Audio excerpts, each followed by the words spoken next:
doing tonight? Good, good. How'd finals go today? Okay. What a sorry subject to bring up. My bad. Forget I ever said that. That's terrible. Terrible. Yes. Vacation from your problems. Some of you, I appreciate that. Yes. Hey, so glad you're here tonight, and I've got a couple special guests with me tonight to kick things off. So I want you first to say hello to my friend Lindsay Edwards. Can you say hi, Lindsay? Hey, Lindsay! Hi, guys. Lindsay goes to LCC. She's part of our LCC family, and a few of you might have even seen her at your school because she also heads up a very cool scholarship opportunity for our upperclassmen. Where are my seniors in the house? Any seniors here? All right. You're especially going to want to pay attention to Lindsay as she just shares something really cool with us, give you possible opportunity to help with that very tangible expense that you'll be looking at coming very soon. All right? Lindsay, good to have you here. Thank you. It's very good to be here. So as Pastor Rob kind of mentioned, I'm here representing the Hilton Head Area Home Builders Association Education Foundation. I am chair of the committee, and what we do is we are a nonprofit, so we raise funds annually through events to help promote and provide scholarships to graduating seniors.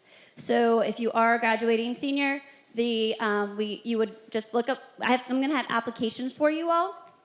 So after you all are done with service and such, if you do want one, come find me. So basically, we are a nonprofit. We are formed by local builders. We started 25 years ago by some builders who wanted to encourage continuing education. So this could be a 2-year college, 4-year college, whatever, technical college, whatever you are interested in, the scholarship is available to you.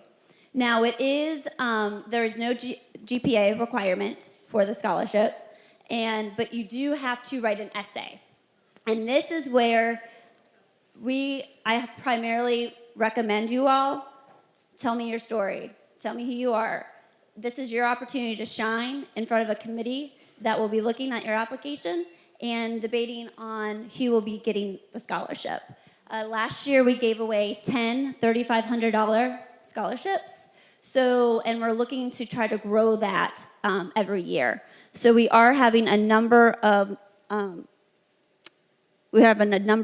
different fundraising efforts. We started this year. We've already raised about almost $10,000, and this will continue until April, that deadline. April 13th is the deadline of the scholarship. So you are going to, if you could change the slide for me, please. We have a number of events coming up where we are looking for volunteers. So if you're needing some extra credit, or if you're looking for, I know some of your classes require volunteer hours, you're more than welcome to come to some of our events. Primarily the HBA Home Show, which is actually coming up in March. We need a lot of volunteers for that. So if you are interested, like I said, come see me after. I have cards that you can contact me via phone and email, and then also the application. Now, these are 2 ways that you can apply. You can go to our website, and then also Community Foundation of the Low Country. You should all talk to your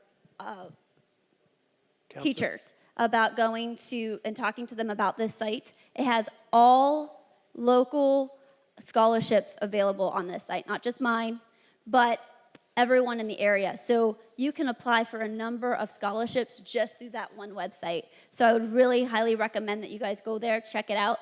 And because primarily, once you get your first packet completed, that packet's going to be similar to all other scholarship opportunities. Really, your essay is going to be the thing that takes the most time to do. So I really encourage you all I know right now is finals and you're about over school, but coming after the holiday break, definitely recommend looking at the application, seeing what is required, and starting to think about that scholarship opportunity. Like I said, the deadline is April 13th, so try to make sure you get all of your packet together. You can mail it to the HBA office, which is on the island, or you can also hand it in as well. Do anyone have any questions while I'm here? Do you guys have any questions about the scholarship opportunity? Yeah. So last year, this is for Beaufort, Jasper, and Hampton counties are all eligible. We only had about 50, and we chose 10 out of that 50. Wow. So, Not you bad know, odds. that's where I say the essay is really important because we really want to know about you. It's your opportunity because we can't interview everybody face to face. So definitely tell us about you. Tell us about why you want the scholarship, why it's beneficial. And also tell us about the extra stuff you do. Sports are great, that's fine. But if there's some, this right here, we want to know about everything that you guys do and pour your heart into. So just explain it on paper. It's important. Yeah. No. No. No. Just as long as you tell us exactly kind of who you are, what you want. No. Yeah, we're not too strict about it. Any other questions? Okay, awesome. Well, definitely check me out. I'll be over there after worship, and I'm looking forward to meeting you. Thanks for letting me Thank you talk. so much, Lindsay. Thank you. Appreciate it. Hey, listen, guys. Glad you asked a couple questions. Upperclassmen, I know especially seniors want to pay attention to that, but we love to, number one, partner with everybody in our community. Community is our middle name. We say it all the time. But we also especially want to give you opportunities like this and put them in front of you, maybe even before you've heard them through school. Vance, great question you asked there. So if you caught that, 20% of the applicants got the scholarship last year. That's pretty good odds. So I would definitely encourage you guys to check it out. Lindsay will be here, and I will try to remind you at the end, before we go to small groups tonight, life groups, she'll be right over here in the corner. We'll get her a little table. That application, all that stuff's there. If you have any other questions, don't hesitate to ask her, okay? Got one other special guest, Jamie Hubbard. Would you make your way to the stage, please?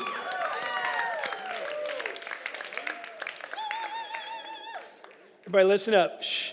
We have been sharing stories for the last 6 weeks now, and every week we've had one or more people share what God's been doing in their life, life change, what he's teaching them, all these different things. And this one has actually waited longer than any of the rest of the ones that have shared because we had her scheduled to do this back before she left for Montreat for college back in August, and then we weren't able to do it that night. So since that time, I promised her, and I said, we will make it happen. And so here she is, back home from Christmas break. So Jamie's going to share her story, a little bit of her story with us. I want every eye and every ear locked up here. Jamie, go for it. Yeah, take that. Sorry, gotta unlock my computer. All right, like Rob said, my name's Jamie. I'm a freshman at Montreat College, which is right outside of Asheville, North Carolina. And I'm gonna kind of share with you a little bit of my story and what God's doing in my life right now. So for me, childhood was always really simple. I was always like a happy and healthy kid. My family was super supportive of me. And I accepted Christ at a young age and didn't know what to do with it, so I didn't do anything. And right before I started my 4th grade year, my family moved schools so my mom could start teaching at Hilton Head Christian, which is where I ended up graduating from. And I wasn't happy about our move, but I very quickly learned to accept it. So I had made a few friends and was enjoying my experience until about my freshman year of high school. And I had always been kind of different than the rest of my classmates, and I didn't really quite fit in with everyone around me. So I started to get bullied because I was different, and I lost a lot of the friendships that I had worked really hard for. And I was finding my worth in what other people had thought of me, and before I knew it, I felt like I wasn't good enough to make friendships. I ended up becoming depressed and having an eating disorder because of it, and I never told anybody how I felt. And I spent most of my time alone until one Sunday morning, I have no clue why I did it, I signed up to do production here at Low Country. And I got a phone call the next Tuesday asking if I wanted to sit in a Thursday rehearsal, which I was very reluctant to agree to. And I wasn't sure what I was expecting when I got there, but I was immediately welcomed into the group, and everyone very obviously shared the same passion for what they were doing as I did. So over the next few years, I developed pretty close friendships with the people I was working with, and I was eventually offered the job as student production manager, which is where I worked for 2 years before I moved to college. And I slowly began to leave that dark place in my life. And before I knew it, I was pretty much the person I was before. And life was going great. And I had new friends and a new job and like a different outlook on life. And then the end of my junior year came. So as I was finishing the end of that year, I thought I had life figured out, which I've come to find out you never really have life completely figured out. So I was planning on going to Anderson University and majoring in biology on a pre-medical track, and then going to med school at MUSC. And at the time, I was taking a few AP classes, so my exams were a few weeks before the rest of them. So I started to get sick the Monday of my biology exam, and by Wednesday, I could barely get out of bed because I was so dizzy. And after about 15 doctor's appointments in a month, I was diagnosed with vestibular migraines, which causes like severe dizziness and vertigo and stuff, and it can lead to a lot of other illnesses. And I remember thinking, like, why me, God? Like, I was so mad for him making me go through all of this, and how was I supposed to like do what I thought he was calling me to do if I could barely walk without getting dizzy? So I never told anybody that I felt like this. I just kind of went on with life and was like, I'll figure it out on my own. Like, I don't need other people to help me.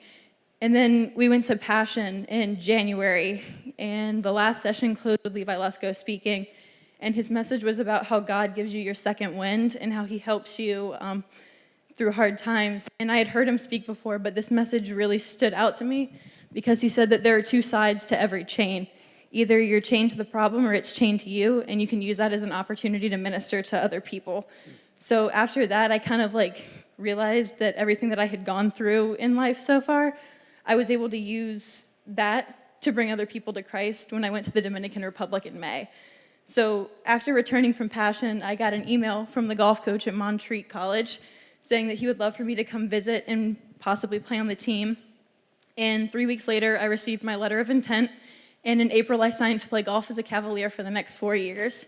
And I'm majoring in cybersecurity with a minor in outdoor ministry and camp ministry, with hopes to one day run a Christian camp for kids who share the same passions I do. So since my experience, I've been much bolder with my story, and I have a much more positive outlook on life. And I now live by the quote, "He didn't save you so you wouldn't go to hell. He saved you so he would shake the very gates of hell." Wow. And I'm here today for a reason, and I wouldn't be standing in front of you if it weren't for everything he's doing in my life.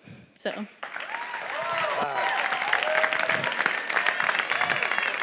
was awesome.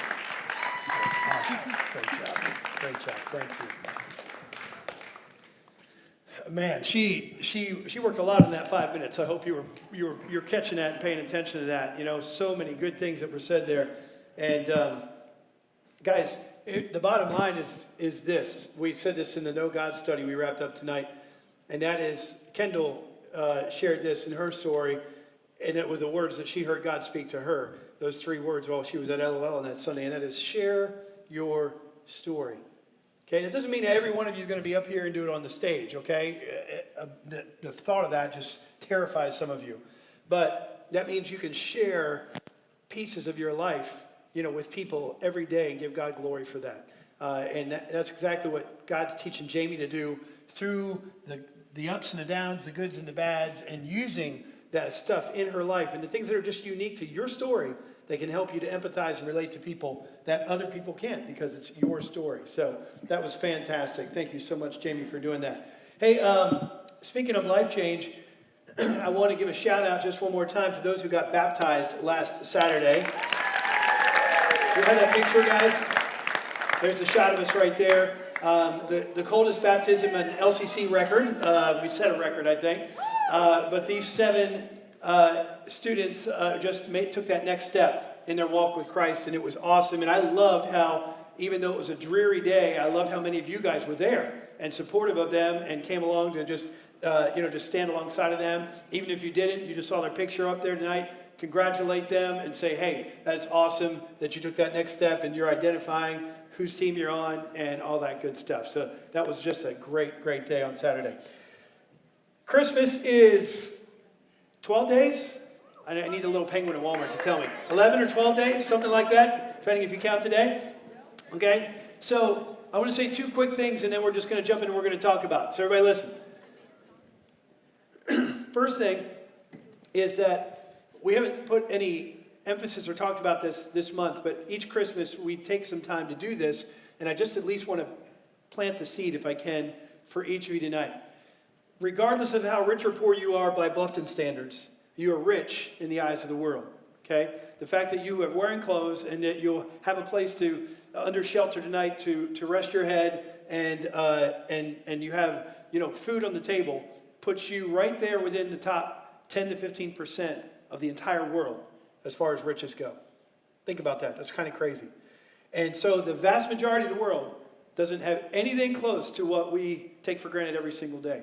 And the reason I'm telling you this is that so many of us are so focused at Christmas time on ourselves, on what we're going to get, making our list, and sending it on to anybody who will possibly, yes, checking it twice, I heard that, sending it on to anybody that would possibly maybe help fulfill the needs, and let me rephrase, the wants that you have on your list so that you get everything so it's the most wonderful Christmas ever, right? Where, in contrast, there are kids your age, younger, older, who will struggle to make ends meet, to try to have enough food or shelter or clothing or any of that, not only to make it through Christmas, but to make it through 2018. And I'm not laying a guilt trip on anybody here tonight. I'm simply saying it's good to sometimes get a little perspective. And so even though we didn't put great emphasis on this year or didn't take the time to, every year we at least point to the fact that there are a lot of organizations out there that are making a difference in families' lives that will last well beyond Christmas. And so I have an example, this lovely goat, as you may have seen already on the front of this, okay, represents an unusual and unique gift that you could gift to a child or a family in another part of the world that would change their life. How could a goat change a family's life? Seriously, Rob, okay? Because that goat can provide milk, okay? A cow, a chicken. There's a lot of different things in this and other catalogs like it that help open your eyes to the reality that so many other people in other parts of the world simply need just a small touch of love from somebody to literally change their world. So I just want to mention it tonight and say, hey, this is just a sample from World Vision. There's International Justice Mission, there's Compassion, there's so many different organizations that do similar things like this. And so if you want more information on any of those, or even you want just a website that you can go to, come ask me and I will give you a plethora of options that you can explore and check out. And here's the bottom line, guys. You could forego one trip to the movies or take one small item off your Christmas list for, say, $20, and you could change the life of not just an individual, but an entire family in a country like India or Egypt or any other number of other places and affect their entire 2018 by just a simple gesture like that. So I want you, some of you guys that maybe are impacted by that, to think about that and maybe think to act on that and maybe add that to your Christmas list this year instead of just all the things that you have for yourself and really brighten someone else's Christmas, which would be very cool. Okay, and then next week Stephen talked about the Christmas party. I just hope you guys are excited about that. We're going to have a great time in together. A lot of food, a lot of games, a lot of fun stuff together. If you want to do the gift exchange, serious or silly, just bring a $5 gift. You don't have to, but if you want to, you can jump in on that. Make sure you deck yourself out nice. I mean, I'm thinking I'm going to go Christmas PJs this year. I've got a lot of things to choose from, but we'll see as the Spirit leads before we get to next Wednesday. So, nonetheless, Ashley, you like that? Okay, I'm glad. So, nonetheless, join us for our festive Christmas party next week. It's going to be a lot of fun. Okay. All right. Pray with me, and we're going to just say a few things here together tonight before we go to groups. God, I'm so thankful for everybody in this room.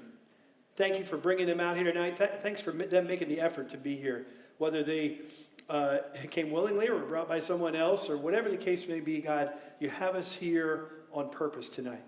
So would you help us to hear something valuable, not from my mouth, but what you want to say to us through your word tonight, what life group leaders can say tonight, what we can learn collectively about how we can grow closer to you through the study of your word. We pray in Jesus' name. Amen. All right, question for you tonight. How many of you guys like to memorize things? No. Not many, and that's what I figured, all right? How many hate to memorize things? Okay? I think there's a lot more hands for the hate, and here's why. because we're in the middle of finals week and it reminds you too much of school, right? Okay? There are a lot of things, listen, there are a lot of things you're required to memorize for school. I get that, all right? And so that kind of gets this like nasty taste in your mouth about memorization altogether. However, that being said, I know every single one of you have a lot of random facts that are stored somewhere up in there in the brain that you've memorized, and some of them are just, they make no sense whatsoever as to why you would do that. For example, I used to memorize phone numbers like it was nobody's business. Before I got an iPhone like 5 years ago, they finally twisted my arm. If you were in the youth group, I most likely had your phone number memorized. Not because I was a creeper, but just because that's just like a little Rain Man kind of thing going on right there. Okay? So that's one example. Movie lines for me come very naturally, especially if they're from the 80s. Andrew's very good at this as well, you know. I slit the sheet I slit, and on the slitted sheet I sit. Try that line one time without cursing. That's not easy, okay? Or, Hefe, what is a plethora? You know, you keep using that word. Anyway, I could go on and on. Where's Gina? Is she here? Where's my better half? Come on. Oh, look at she's all lit up. Come here, honey. Look at her. It's her birthday yesterday, by the way. If you didn't know that. Okay, she doesn't even know I'm going to do this. She can just stand up here. Come on up here. Okay. So Gina knows this great line. She knows all the movie lines too. But she knows this great line from this book back in college that we had for Western Thought and Culture. And just listen to this line. And she would quote this line like in the grocery store and various places that would really make people just kind of nervous and not sure what to do. Go ahead, tell them. Okay, some of you may know the answer to this question. So if you do at the end, just shout it out. All right, ready? If this arbitrary absolute is a... Why am I can't... She's a little nervous. I know, right? I've never faltered in saying that line. That's scary. Start again, you're good. If this arbitrary absolute is accepted by most modern people, bred with the concept of no absolutes but rather relativity, why wouldn't arbitrary absolutes in regard to such matters as authoritarian limitations on freedom be equally accepted as long as they're thought to be sociologically helpful? There we go. Anybody have an answer? False. Jesus. Good answer. Let's close in prayer. Nicely done. Thank you, dear. That was when I had just 18. Yes, in college. 18. Just 10 years ago.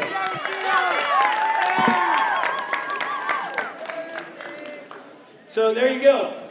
We all have these random things. Listen, random things memorized, and there was no prompting, you could tell there, but she knows that from 30 years ago. We all have these random things that are somewhere buried in the brain. For some of you, it's sports statistics, you know, of your team, and you can rattle them off, you know, like nothing. For most of you, it's passwords. You have like 1,000 passwords from everything from your school login to email to your 1,000 social media accounts, you know, and it's a different password for everyone, but you can rattle it off like that. I can't do that at all. I get lost every time. So anyway, here's the funny thing about memorization. Listen.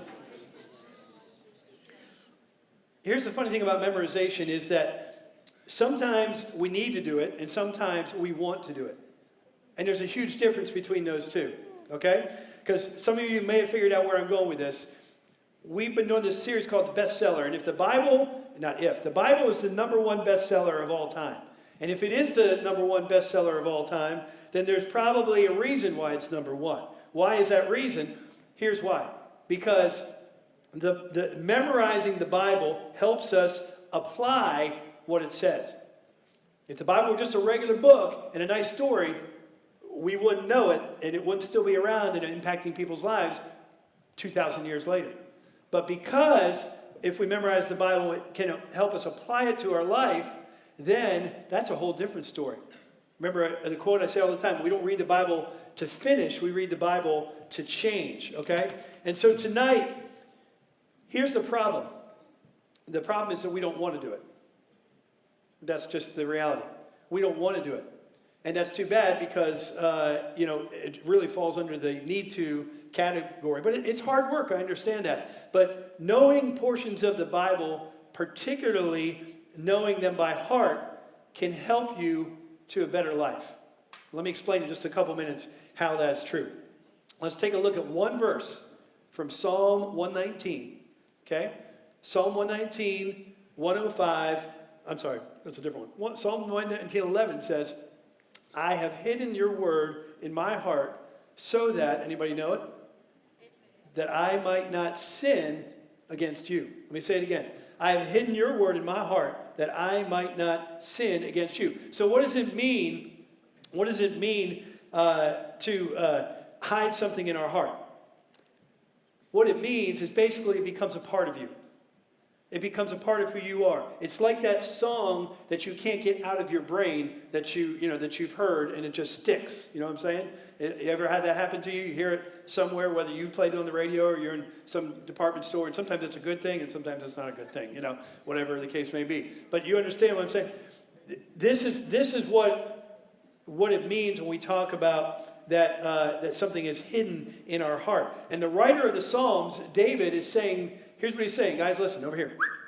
Here's what he's saying in this psalm is he's saying that he's taken the time necessary to make sure that God's word and what it says about life is so important that it's not just a part of his brain, that it's become a part of his heart. What's the difference? You probably heard me say this all the time as well. I think I said it in Know God tonight about information versus traveling 18 inches south in your brain to your heart, where your emotions lie, okay? And that's the difference. Our emotions live in our heart, and Scripture can get into where our emotions live. Now, why is that a big deal? Well, that's a big deal. Let me repeat the verse one more time. See if you catch why it's a big deal. I've hidden your word in my heart so that I might not sin against you. That's a big deal because knowing God's word can literally stop you from sinning. It can literally stop you from making bad choices in your life. Think about it. Think about something in your life that you do that you know is wrong. Everybody can think of at least one thing, if not multiple things, if you're honest, okay? Think about that. Here's what those things that we're not very proud of all have in common. They seem like a good idea in the moment. Okay? Here's what happens. Here's what happens. Okay, so I punched that guy. I had sex with my girlfriend. I lied to my parents or to my friends. Our brains come up with reason that seems logical, that can justify anything that our heart wants to do in that split second of temptation and in that moment. And so anything, if it's just information and living here, isn't going to do the job, all right? Memorizing Scripture, though, is the thing that helps you see a bad idea in that moment. Because if there's nothing up there to stop you from just running towards temptation, if there's no truth embedded in you or in your mind, it's that much easier for you to go unhindered right into whatever it is that your heart tells you to do in the moment, and that's not always good. Jeremiah 17:9, you know what it says about our hearts on our own. Our heart is deceitfully wicked above all things and beyond cure. Who can know it? You can't just trust your heart, as it says in every Disney movie. If you do, it's going to lead you down a path that's not good, all right? And so memorizing Scripture is the thing that helps you see what's a bad idea in that time. If you have the truth in you, then you can make better decisions. For example, if you're angry, and you've memorized the verse from Ephesians 4 that says, be kind and compassionate one to another, forgiving each other just as God in Christ forgave you. And you know what that means, and you've thought about that a little bit, then that can help you in that moment, maybe not in your anger to sin. If you're anxious or you're just stressed, Philippians 4, you can say, don't be anxious about anything, but by prayer, petition, present my request to God, and the peace of God, which overwhelms, and we don't even understand it goes beyond our comprehension, will guard my heart and guard my mind. And that can help you in that moment. If you have bad thoughts, which we all do, then you can go to Psalm 101 and say, I will walk in my house with a blameless heart. I will put before my eyes no vile thing. And if I live on that and I apply that to my life, then I can walk away from that temptation knowing that God's put that truth there for me to be able to combat that in that moment. Does that make sense? So this is why it's such a huge difference to actually not just even read the Bible, but memorize God's word. Like it says in this one verse in Psalm 119, I've hidden my word in my heart so that I won't sin against you. So how do you start with that? Two things as we close. Number one, find a trusted friend. Find someone that you admire that's farther along in the faith than you are, and ask them what verses are meaningful to them and why. Even just one. Just find somebody. It could be a peer, it could be a life group leader, it could be whoever. Ask them what verses are important to them and why. And then write down the references and look them up yourself and check them out. You could probably learn some really good things by doing that. And then secondly, find one verse this week. Even in the midst of finals, find one verse this week that you want to memorize and try it. Guys, it's not that hard. Write it on a sticky note, put it on your, the screen of your phone, do whatever it is. Life groups tonight, you can even talk about this. Start a group text in your little life group and share verses, that you all like, or a verse that you all like, and kind of, spread it around that way. You can think of a lot of creative ways to do it. But listen, the next time you face a tough decision, you have truth that will ground you and give you the perspective you need that your emotions don't. That's going to take you a long way. I want to close with this, and I'll just say a comment afterwards. I was so impressed this week with a video that I saw by the quarterback of the Philadelphia Eagles, not just because I'm a fan of the Philadelphia Eagles, but because this guy, Carson Wentz, is sold out to God, and whether you like the Eagles or care about it, you got to respect this guy right here. And he tore his ACL Sunday afternoon in the game, in the football game, and then he posted this video just a couple of hours after all that happened and basically ruined and ended his season in football. Check it out. What's up, everybody? Obviously, it's been a rough day for me personally. I'm not gonna lie. I have a ton of faith in the Lord and in His plan, but at the end of the day, it's still been a tough one. And it will be tough on me for a little bit. But as I just kind of reflect tonight, I know the Lord's working through it. I know Jesus has a plan through it. I know He's trying to grow me in something, teach me something, use me somehow, some way. This will just be a great testimony as I go forward. Maybe not all of you out there are Christians or followers of Jesus, but I can say with 100% confidence as a follower of Jesus, I have the utmost confidence in His plan. His plan is perfect. If we got everything we wanted in life, it would be a disaster. I know Jesus is up there looking down and He knows what He's doing. So I'm just going to surrender that to Him and trust Him in that. But I can promise to everybody, all my fans out there, in the Philly area, in the North Dakota area, all across. That's incredible. He's asking he's saying all through that, basically, what can I learn through this? What anybody else would probably not even post a video, or if they did, they'd use a lot more choice words and it'd be a whole different thing than what he said. But because he has the perspective that he has, he's asking questions like, even though I've got this major rehab sitting in front of me and it ruined the rest of my season, you didn't hear him using any of that language. He's saying, what can I learn from this? And how can God be glorified through this? And God's got a purpose in this. Why?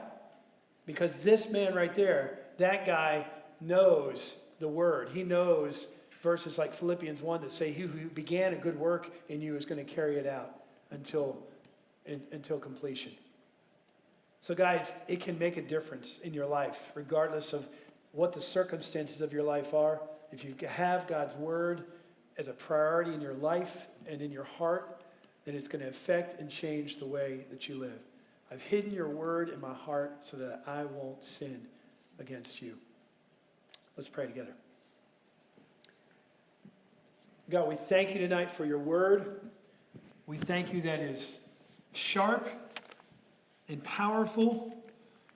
It says in the word, it says it's like a double-edged sword. And it can divide and penetrate all the way into our hearts, into our very soul. Tonight, something that powerful is something that we need in our lives daily. So would you impress upon us tonight, God, the strong desire to know your word. And not just to know it, but to apply it to our lives. And to meditate on it, and to memorize it, and to just get it all in us however we can, so that we're ready to face each and every day and the battles and the temptation that lie ahead. Father, thank you for your word, which is truth. And thank you for a plan that you give us for life that's written within it. Help us, God. Spirit, give us that strong urge and desire to just devour it and to make it a part of our everyday life so that we can live a life that glorifies you. We thank you. In Christ's name, amen.